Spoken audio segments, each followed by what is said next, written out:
In this question on the board, we are requested to find the number that when you add it to this, it will give us this, okay? And you can see that this is in base 2 and this is in base 2. So the number that is supposed to be here will also be in base 2. So what are we going to do? To get number you add to this, to get this, what you are going to do is to subtract this from this, okay?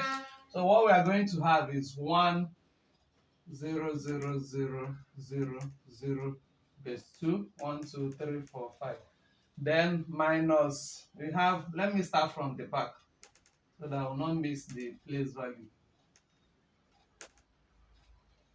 Okay, so we are subtracting.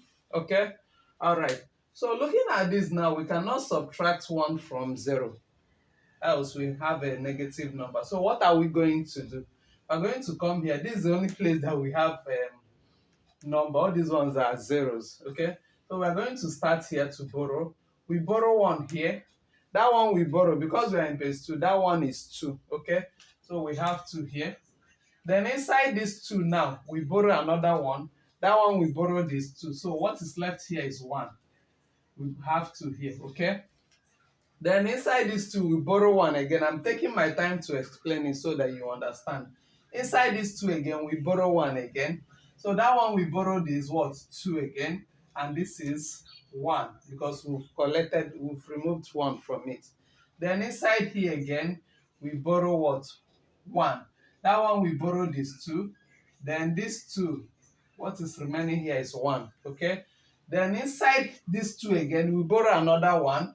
That one we borrowed is 2, and we are left with 1 here. Okay.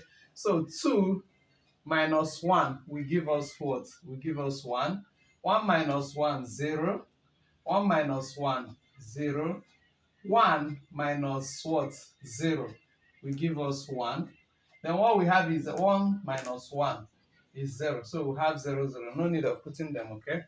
All right, so we have base 2, and this is our final answer, okay? So that is to say that this plus this will give us this. You can try that and check if it is correct, but obviously it is. Thank you for watching. Bye.